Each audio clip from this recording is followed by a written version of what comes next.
Hi everyone, welcome back to Careers in Finance 101.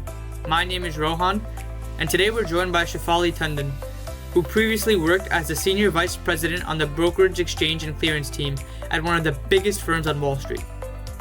She studied accounting in India and earned a Bachelor of Commerce equivalent, which is similar to an accounting or finance degree in the United States. Before transitioning to her current role, she played a key part in ensuring that stock trades were processed smoothly and efficiently. For teens curious about finance, this is a great example of how careers in finance go beyond just investing. Let's dive in and learn more about Shefali's journey and insights. Hi Shefali, can you tell us a little bit about what your role exactly was and what you had to do? So I was the Senior Vice President in a team called the Brokerage, Clearance and Exchange team. Our work as part of this team was to help the traders on the desk calculate, measure, track, and reduce their brokerage, exchange, or clearance costs. So when a trader makes his trade, on his P&L, the second biggest cost apart from his own salary is the money he pays for his transactions on shares.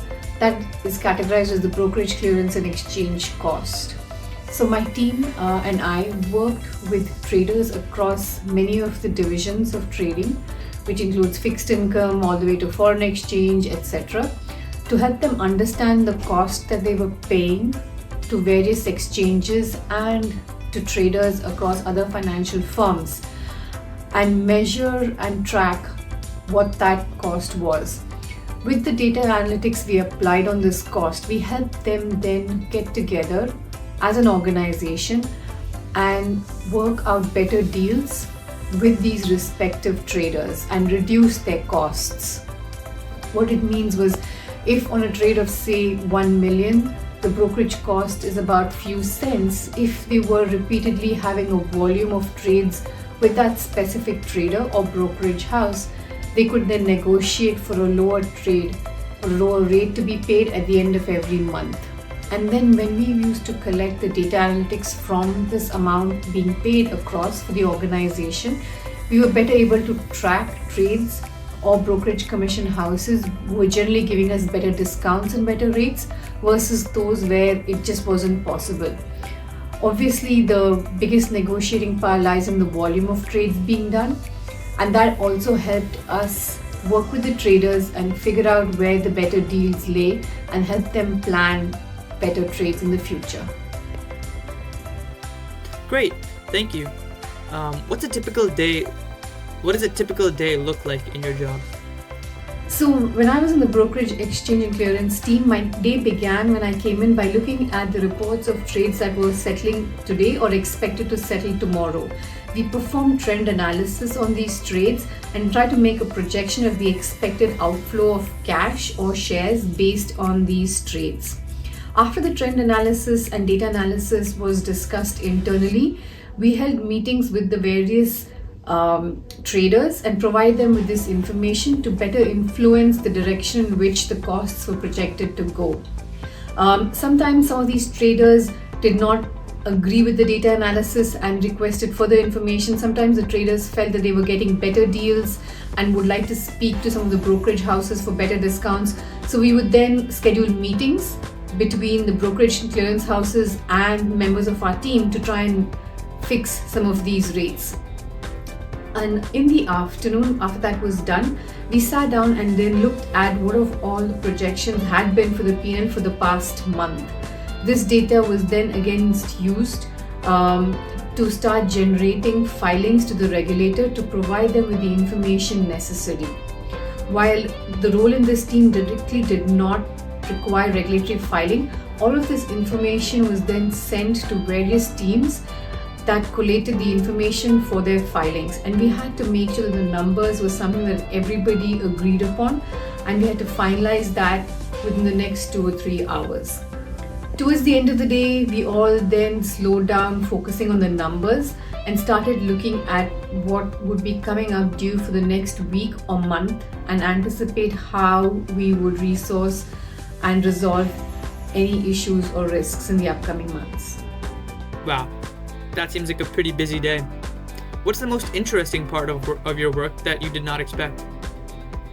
So one of the interesting outcomes of being in this team was that my team and I got to educate the traders on the benefits of negotiating for better discount rates across as a firm rather than them doing it individually with various brokerage and settlement houses or even across traders and other firms.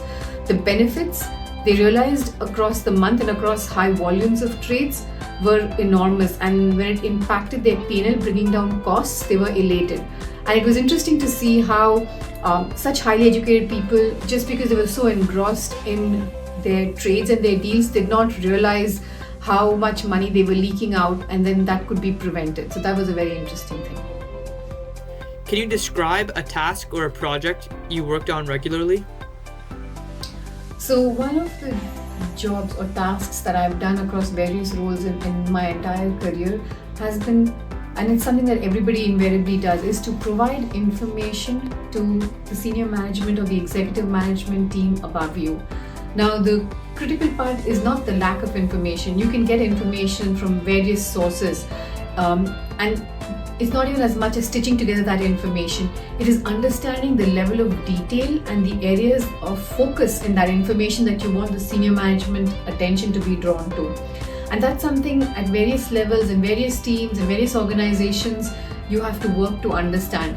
Does X senior stakeholder want to see information on certain trades? Does Z want to understand brokerage being paid to a certain brokerage house? What is it that they are looking to focus on, and what do they want from that information? So understanding that and then tailoring the information to highlight areas where they can focus on, also providing them information that they might need but they're not aware of and can impact their decision making is important. So that's something I regularly do across any of my roles that I've done so far. Is there a tool or software in your job that you use a lot that makes your work easier? In all of my roles in the financial services industry, we use Microsoft Office suite tools regularly, which consists of Excel, Word, PowerPoint, sometimes Visio. These tools just help us put the information together in various forms that each of the senior management teams can easily digest. Great, thank you. What's the hardest part of your job? So when I was working in the brokerage exchange and clearance team, my team and I had to put in relatively long hours, especially after trading close at 4 p.m. in the US, to stitch together all of the information that would be necessary to drive our work for the next day, week, or month. So two parts to it. One was the long hours that we didn't expect, and secondly was the lack of automated systems where information could flow through seamlessly. Most of the information was in different systems, and we had to stitch together using, again, the Microsoft suite tools we have in place, Excel and then PowerPoint. Can you tell me one thing that might make your job rewarding or exciting? So one of the interesting parts of my role in the brokerage exchange and clearance team was seeing the positive impact to the P&L statement, which is the profit and loss statement. This is a statement maintained across the organization, across various teams within an organization, and even at the trader's individual level. So when our team continued to perform and provide the trader and the organization with the available benefits and efficiencies through consolidated negotiation of brokerage exchange and clearance rates, the impact to their P&L, which is the profit and loss statement, was noticeable. And seeing the cost getting reduced and seeing traders turn in more profitable than they thought they were was very rewarding. And lastly, what were some of the financial roles that you worked with or that were in your team? So as part of my role with the brokerage exchange and clearance teams, some of the other teams that I coordinated and worked with were, one was the revenue division. So all the traders in their respective teams were called the revenue division. For example, traders that are operating under the fixed income, under foreign exchange, in equities, in exotics, in commodities, all of those were under revenue division roles. So that's one kind of role that exists. The second type of roles that do exist are then what are called as, say, federation roles. These exist under treasury, regulatory reporting, compliance, legal, and we also worked with these teams as part of our providing information to these teams. Then the third category of roles that exist that we worked with a lot were also internal audit, because a lot of the work we do directly impacts a trader's profit and loss account. Our work was audited at regular intervals to make sure we were performing our role with the accuracy and the level of standard and quality required. So these were some of the teams that we worked with regularly, and these are the roles that are available. Well, guys, that wraps up today's episode of Careers in Finance 101. I hope this conversation gave you a better understanding of what it's really like to work in finance. If you found this helpful, make sure to like, subscribe, and share so more students can explore careers in finance. If you have any questions or want to hear from a specific finance professional, drop a comment below. Thanks for watching, and I'll see you in the next episode. Bye, guys.